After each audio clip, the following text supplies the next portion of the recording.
Hello everyone, welcome back to my channel Shri ज्ञान।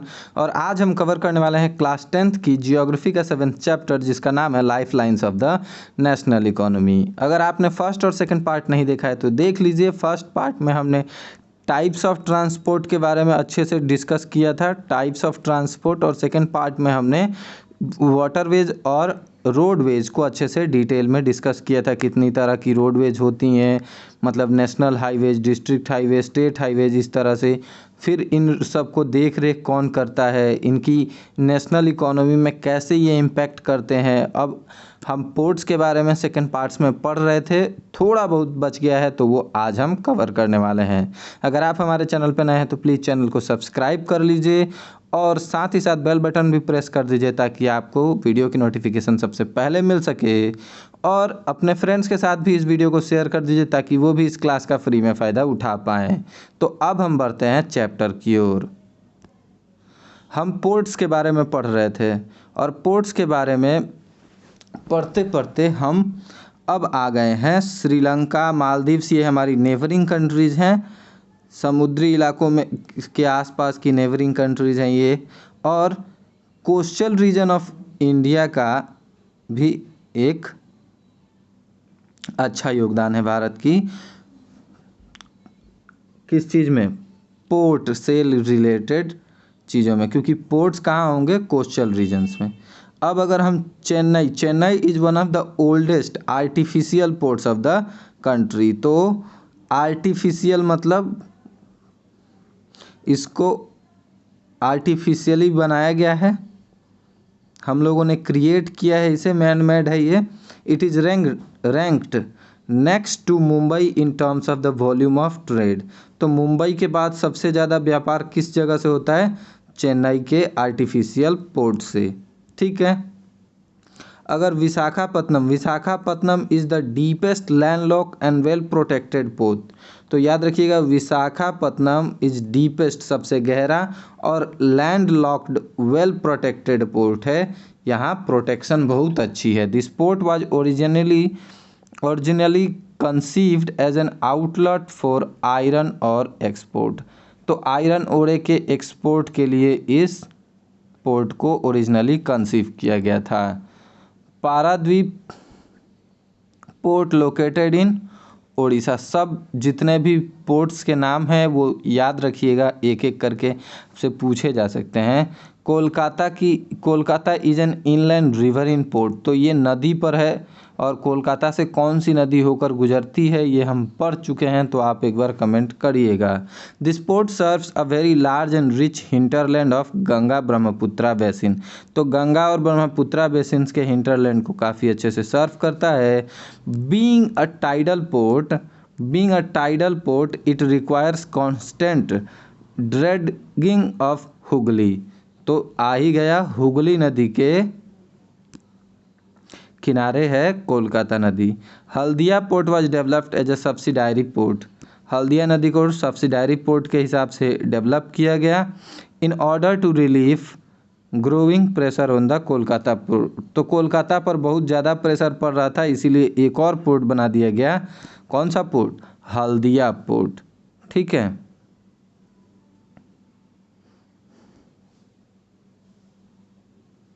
अब देखो, अब हमारे पास लास्ट एक बच गया है, Airways.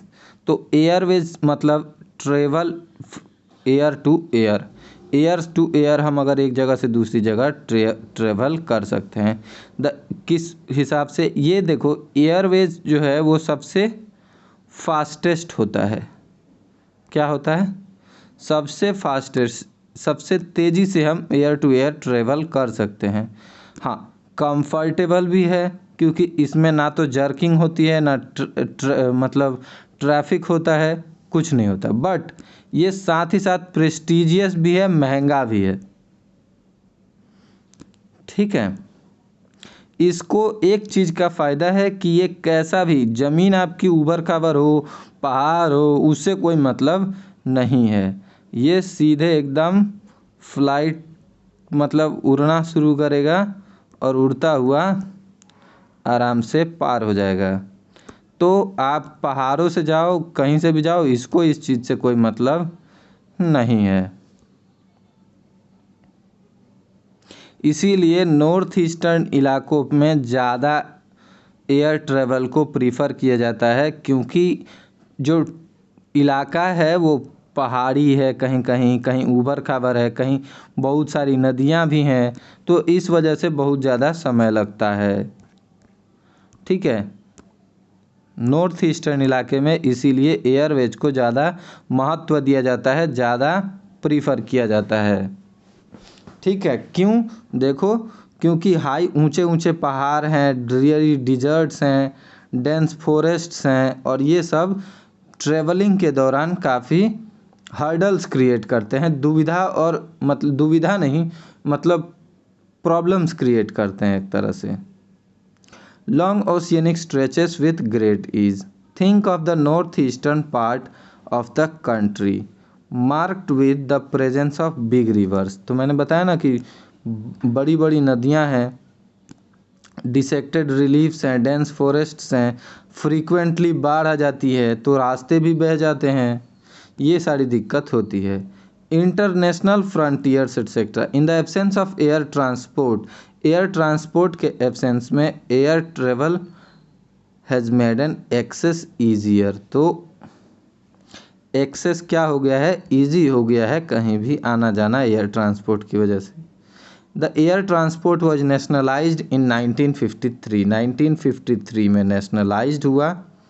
Air transport, Air India provide domestic and international air services. कौन प्रोवाइड करता है? Air India. Pawan Hans helicopter limited, Pawan Hans helicopter limited provides helicopter services to oil and natural gas corporation in its offshore operations। तो मतलब जहां हम नहीं पहुंच सकते वहां से, वहां अगर किसी चीज़ की ज़रूरत होती है तो वहां हेलीकॉप्टर के थ्रू वो चीज़ कौन प्रोवाइड करवाता है? Pawan Hans helicopter limited. ठीक है। इनएक्सेसिबल एरिया मतलब जहां आसानी से नहीं जाया जा सकता।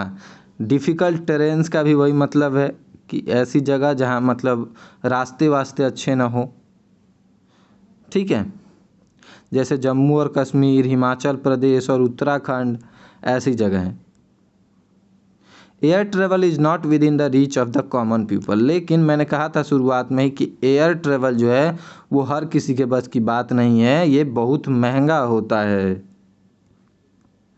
ठीक है, बहुत महंगा होता है और बहुत ज़्यादा सामान आप इसमें लेकर नहीं जा सकते। ठीक है। कम्युनिकेशन, अब बात कर लेते हैं हम एक दूसरे के साथ कम्युनिकेट करने के तरीकों के बारे में। तो थोड़ा बहुत आइडिया तो आपको पहले से ही होगा कि ever since human appeared on the earth they have used different means to communication। जब से हम पृथ्वी पर आए हैं, हम मतलब मनुष्य, तब से अलग अलग तरह की कम्युनिकेशन स्टार्ट हुई है, अलग अलग तरह से। यहाँ पता नहीं दिया है या नहीं, बट देखिए, सबसे पहले हम इशारों में बात करते थे, साइन लैंग्वेज। ठीक है, उसके बाद बॉडी मूवमेंट, जेस्चर पोस्चर के थ्रू भी हेल्प करते हैं, राइट। जेस्चर पोस्चर के थ्रू हेल्प हम स्टडी करते, कम्युनिकेट करते हैं। उसके बाद हम रिटन लैंग्वेज में भी कम्युनिकेट करते हैं, बात करते हैं एक दूसरे से लिख कर। उसके बाद हम लैंग्वेजेस का यूज करते हैं बोलने के लिए, स्पीकिंग करके। ठीक है, तो इस तरह से बहुत तरह से हम कम्युनिकेट करना स्टार्ट करते हैं जब हम पृथ्वी पे आए। But the pace of change, लेकिन समय के साथ ही, समय के बदलते वक्त के साथ हम लोगों ने नए नए मॉडर्न टाइम्स में मॉडर्न तरीके ढूंढ लिए। बहुत दूर, लॉन्ग डिस्टेंस कम्युनिकेशन इज़ बहुत ईजी, फार ईजी हो गया है। अब बहुत दूर भी बात करना बहुत आसान है। ठीक है। Personal communication and mass communication including, personal communication मतलब एक इंसान जो है वो एक इंसान से यहाँ बात करे तो ये क्या है? पर्सनल। लेकिन जब एक इंसान 1 लाख लोगों से बात करे तब ये होता है मास कम्युनिकेशन। ठीक है, मतलब ढेर सारे लोगों से बात करना मास कम्युनिकेशन होता है। जैसा टीवी पे होता है, टीवी पे एक चैनल ये बता देता है कि सुबह के 6 बजे से बारिश होने वाली है। क्या होने वाली है? बारिश होने वाली है। तो ये एक आदमी तो देखता नहीं है, लगभग लाखों करोड़ों लोग एक चैनल को एक समय पर देखते हैं। और इसीलिए टेलीविज़न, रेडियो, प्रेस, फिल्म, ये सब क्या है? मास मीडिया के कम्युनिकेशन, मास कम्युनिकेशन के एग्जाम्पल्स हैं। पर्सनल के तो हमने बता ही दिए हैं। The Indian postal network is the largest network in the world. Post card भेजे जाते थे पहले, इस तरह का एक कार्ड होता था जिस पे थोड़ा सा जगह छोड़कर आप पूरा अपना लिख देते थे। ठीक है, आप लिख देते थे कि भैया पैसे भेजो, मेरे पास पैसे नहीं है, या फिर मम्मी पापा आप कैसे हो, आपकी बहुत याद आ रही है। तो इस तरह से कार्ड पे लिखकर और क्या करते थे, हम उसको पोस्ट ऑफिस में डाल देते थे। पोस्ट ऑफिस वाले पोस्ट ऑफिस में जाकर जमा कर देते थे और वो एक जगह से दूसरी जगह गिवन एड्रेस पे हो जाता था ट्रांसपोर्ट। ठीक है, लेकिन आज की डेट में भी उस लेटर को तो आजकल कोई जल्दी नहीं भेजता है। क्यों? क्योंकि आजकल फ़ोन है, बहुत आसानी से हम एक दूसरे के साथ कम्युनिकेट कर लेते हैं। लेकिन फिर भी आज भी सामान तो एक जगह से दूसरी जगह मोबाइल के थ्रू नहीं भेज सकते। तो मान लो कि मुझे कोई मम्मी के हाथ के अचार खाने हैं। क्या खाने हैं? अचार खाने हैं। तो मम्मी के हाथ के अचार, मैंने मम्मी को फ़ोन किया कि मम्मी अचार भेज दो। तो अचार अब क्या करेगी मम्मी? पहले अचार को एक बॉक्स में अच्छे से पैक करेगी। ठीक है, अब इसमें पैक हो गया। अब मम्मी इसको क्या करेंगी? इस पे एक स्टिकर चिपका देंगी, एक स्टिकर चिपका देंगी इस पे और लिख देंगी कि ये इस एड्रेस पे जाएगा और ये पोस्ट ऑफिस में डाल दिया जाएगा। पोस्ट ऑफिस वाला वज़न के हिसाब से इनसे चार्ज कर लेगा कि 2 किलो है, 3 किलो है, और उसका 300-400 जो भी चार्ज होगा वो चार्ज करेगा। और उसके बाद वो पोस्ट ऑफिस मतलब जो फैसिलिटी आप चुनोगे, फास्टेस्ट अगर चुनोगे तो वो बाई प्लेन जाएगा या फिर बाई ट्रेन जाएगा। और बाई ट्रेन वो कुछ दिनों में आपके घर पे पहुंच जाएगा, डिलीवर होगा। पोस्टमैन आएगा और आपको वो सामान डिलीवरी कर देगा। तो इस तरह से पोस्ट ऑफिस काम करता है। इतना तो आप सब अच्छे से जानते ही होंगे। तो पोस्टल नेटवर्क जो है भारत का, वो दुनिया का सबसे बड़ा नेटवर्क है। ठीक है, ये एक जगह से दूसरी जगह पार्सल यानी कि सामान लेकर जाते हैं और पर्सनल खत वगैरह भी लेकर जाते हैं। कार्ड्स एंड एनवेलप्स, एनवेलप्स मतलब शादी के कार्ड वार्ड अगर आपको भेजने हो, मुझे भी भेजने हो, तो आप भेज सकते हो। ठीक है, वैसे कुछ वीडियोज़ में मेरे कॉन्टेक्ट नंबर मैंने दे रखे हैं, तो आप अगर देखना चाहो तो देख लेना, आपको मिल जाएगा। ठीक है, between stations covering both land and air, the second class mail include book packets. ठीक है, तो देखो फर्स्ट क्लास में मेल होता है एंड आर एयर लिफ्टेड, मतलब हवाई एरोप्लेन्स वगैरह के थ्रू जाते हैं। और सेकंड क्लास में जो मेल होता है, जो सामान होता है या फिर जो संदेशा होता है, वो किस तरफ से जाता है? बुक पैकेट्स, रजिस्टर्ड न्यूज़पेपर्स और पीरियोडिकल्स। ठीक है, they are carried by surface mail. तो ये सरफेस मेल पे जाता है और ये लैंड कवर करता है, covering land and water transport. तो ये लैंड वाटर और मतलब गाड़ी से भी जाता है, बस से भी जाता है, ट्रेन से भी जाता है, शिप से भी जाता है। To facilitate quick delivery of mails in large towns and cities, 6 mail channels have been introduced recently. तो मेल चैनल्स भी रिसीव बनाए गए हैं। इनसे थोड़ा तेज गति से काम कर पाती है हमारी post office. They are called Rajdhani channel. इनको क्या कहा जाता है? Rajdhani channel, metro channel, green channel, business channel, bulk mail channel और पीरियोडिक चैनल। तो इनके नाम क्या है? Bulk channel, green channel, business channel, इस तरह से। ठीक है, तो आप यहाँ देख सकते हो भारत में मुख्य जो एयरपोर्ट हैं, एक तो यहाँ अमृतसर पंजाब में है। ठीक है, उसके बाद एक दिल्ली में आईजीआई है। आईजीआई मतलब वो गेम वाला आईजीआई नहीं, इंदिरा गांधी इंटरनेशनल एयरपोर्ट है। ठीक है, उसके बाद यहाँ गुजरात में कांदला है। मुंबई में छत्रपति शिवाजी और जवाहरलाल नेहरू दो हैं। ठीक है, मरमगांव है यहाँ पर। उसके बाद न्यू मैंगलोर है। चेन्नई में एक एयरपोर्ट है, एक विशाखापत्तनम में है। ठीक है, सॉरी, विशाखापत्तनम में ये पोर्ट है। हाँ, ये पोर्ट है, ये पोर्ट है। यहाँ पर तो आप पोर्ट भी है मुंबई में, और मतलब एयरपोर्ट भी है।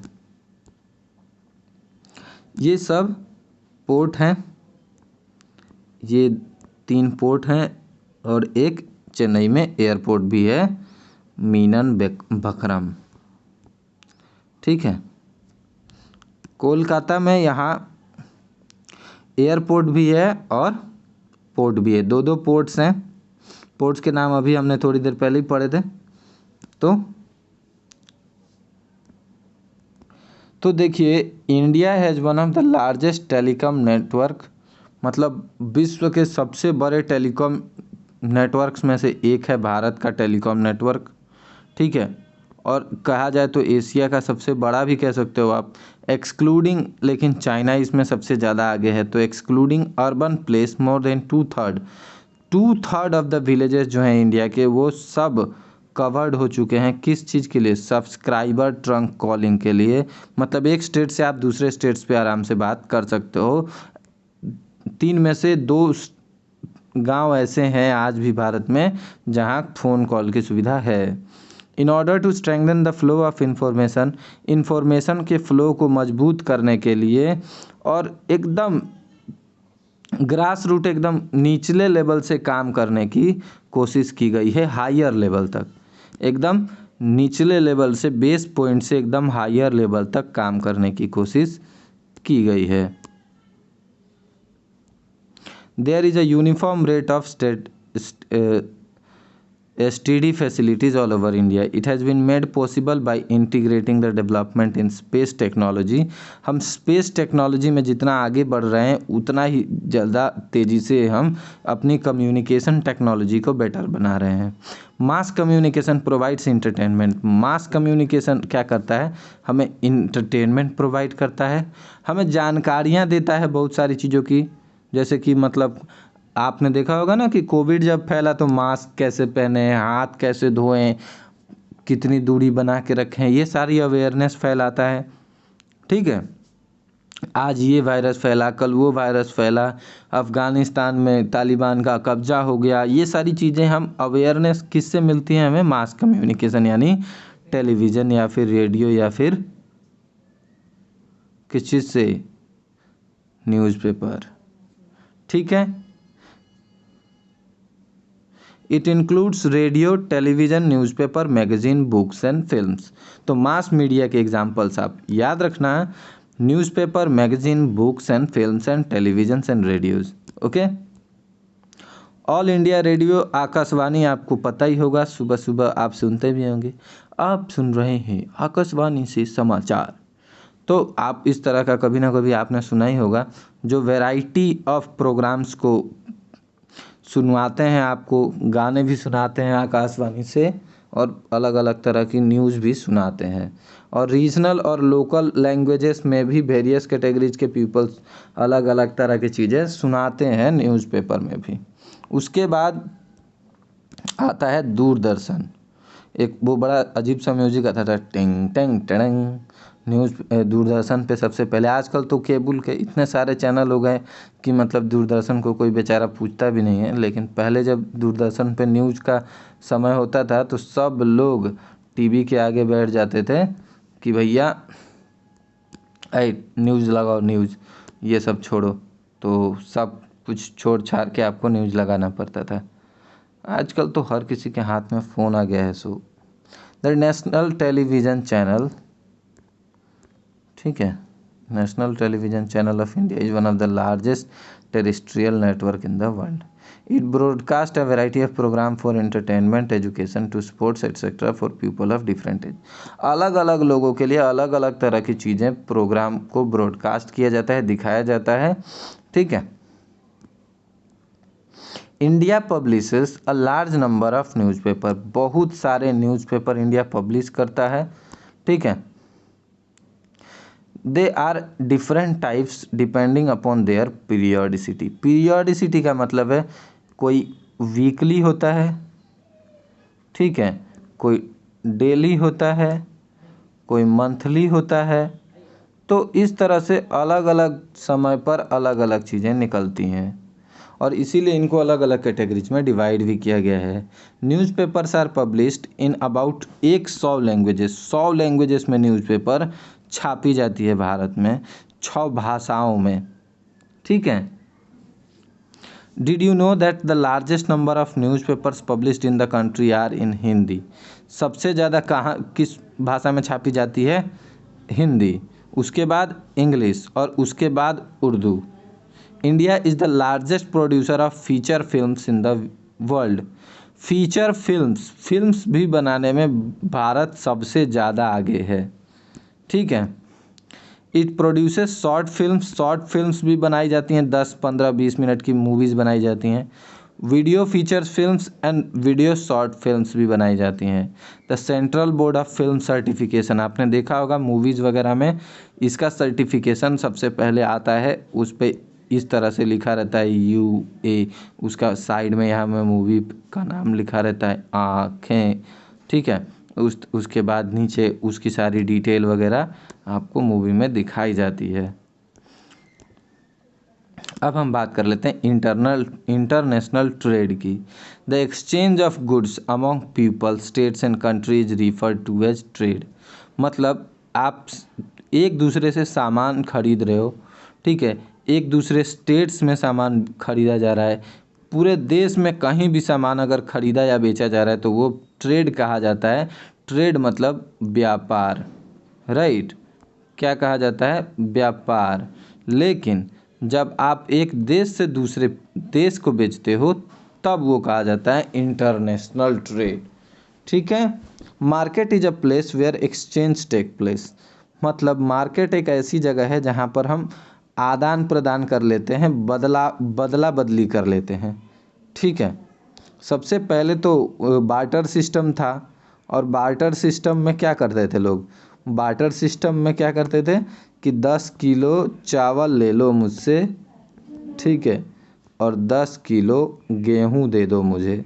तो इस तरह से एक्सचेंज कर लेते थे, आपस में शेयर कर लेते थे, डिवाइड कर लेते थे, ठीक है. बट समय के साथ साथ हमने करेंसी का यूज़ करना शुरू किया और अब क्या होता है, आपने कोई भी काम किया तो उसका जो रेमनरेशन है, उसकी जो चार्जेस हैं वो आपको पे कर दी गई. मान लो 100 रुपये. अब आप दूसरी जगह गए तो सब्जी बेचने वाले ने कहा कि नहीं है भैया हम तो 50 रुपया लेंगे, तो उसने 50 रुपया ले लिया. आपने एक चिप्स का पैकेट खरीदा, उसने 5 रुपया ले लिया. आपने कोल्ड ड्रिंक की पैकेट खरीदी. तो जो जैसा सामान शेयर कर रहा है, आपने किसी को सर्विस दी और आपने उससे पैसा लिया, आपको कोई और सर्विस देगा और आप उसे पैसा दे रहे हो. तो एक जगह से आपने लिया और एक जगह दे रहे हो, लेन देन कर रहे हो, इसी को एक्सचेंज कहते हैं, ठीक है. It may take place through C.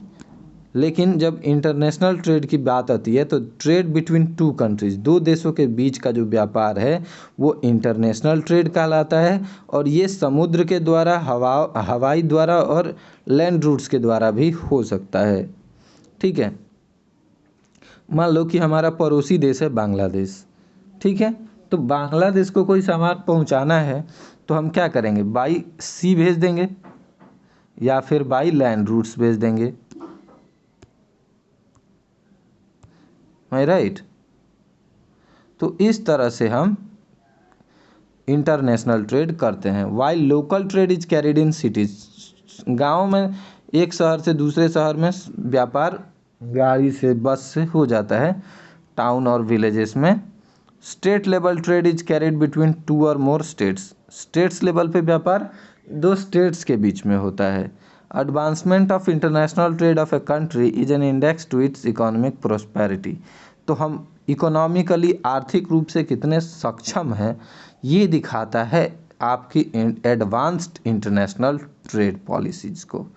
As the resources are space bound, resources are space bound, no country can survive without international trade.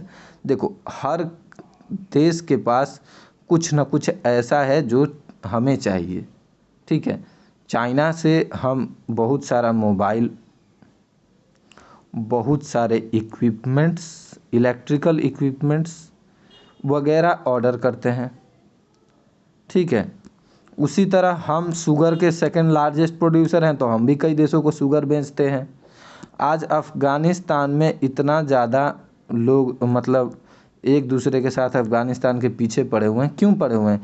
क्योंकि यहाँ लिथियम है, और लिथियम को आजकल हर बैटरी के लिए ज़रूरी है।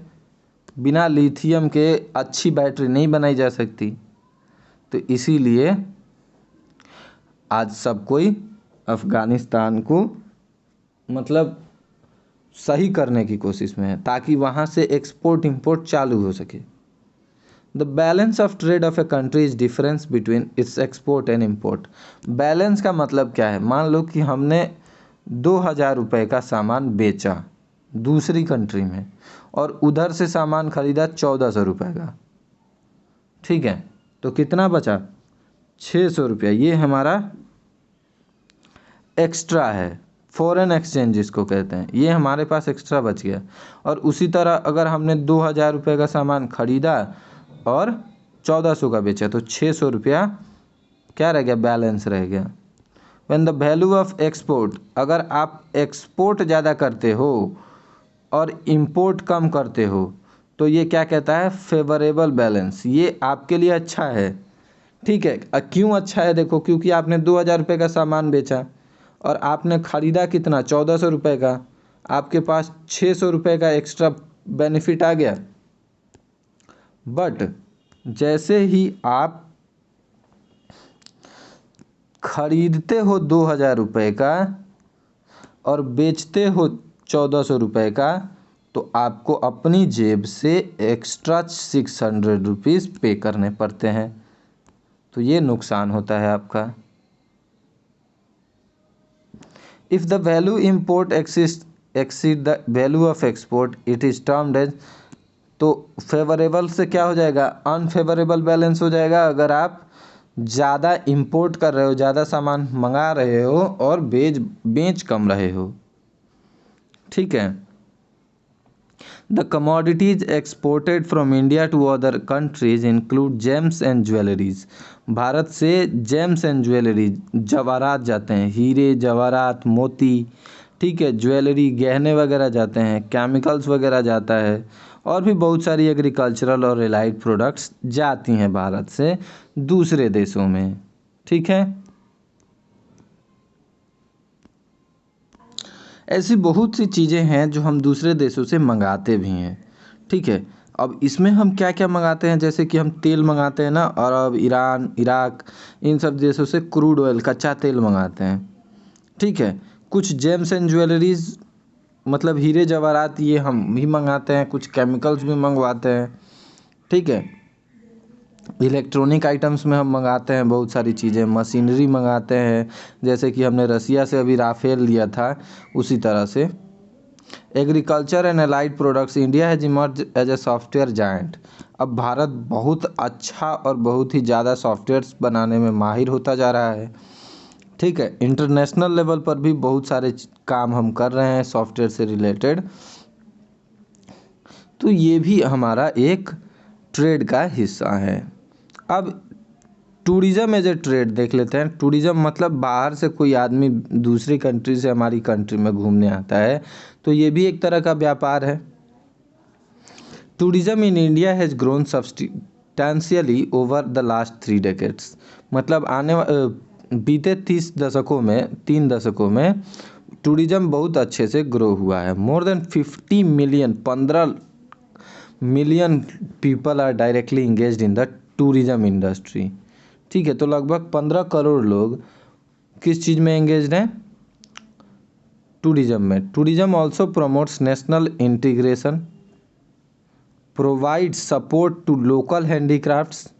जो छोटे छोटे गांव हाथ से काम करने वाले लोग होते हैं उनको काफ़ी अच्छा होता है, क्योंकि वो यूनिक होता है और सिर्फ मतलब हैंडमेड चीज़ों की काफ़ी डिमांड होती है। कल्चरल परस्यूट्स को काफ़ी देखने लोग आते हैं। It also helps in development of international understanding. एक दूसरे को समझने में भी बहुत हेल्पफुल होता है टूरिज़्म। हम एक जगह से दूसरी जगह जाकर घूम कर देखते हैं कि वहाँ के लोग कैसा सोचते हैं, क्या करते हैं, ये सारी चीज़ें।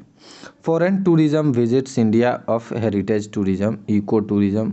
मतलब कुछ लोग जगहें घूमने आते हैं, माउंटेन्स, रिवर्स, राइट, और कुछ लोग टेम्पल्स वगैरह घूमने आते हैं, बहुत सारी फैक्ट्रीज घूमने आते हैं। ठीक है, तो आप ये न्यूज़ कटिंग देख सकते हो। मतलब आप अगर इंडिया आना चाहते हैं तो इंडिया विश्व का चौथा सबसे बेहतरीन कंट्री है घूमने के मामले में। Fourth best holiday haven. आपको छुट्टियों मनाने के लिए हॉलीडे हेवन के नाम पर सबसे बेस्ट क्या है? इंडिया 4th रैंक पे है। ठीक है, तो आई होप कि आपको ये पूरा चैप्टर बहुत ही अच्छे से समझ में आ गया होगा। ठीक है, अगर वीडियो आपको अच्छा लगा तो प्लीज़ लाइक कर दीजिए, अपने फ्रेंड्स के साथ इसको शेयर कर दीजिए, और साथ ही साथ अगर आप हमारे चैनल पर नए हैं तो सब्सक्राइब कर दीजिए, ताकि नेक्स्ट वीडियो आपको जल्दी से जल्दी मिल सके। कीप स्टडिंग, कीप ग्रोइंग हमारा मोटो। पढ़ते रहिए, बढ़ते रहिए। मिलते हैं आपसे नेक्स्ट वीडियो में, तब तक के लिए हैव अ ग्रेट डे।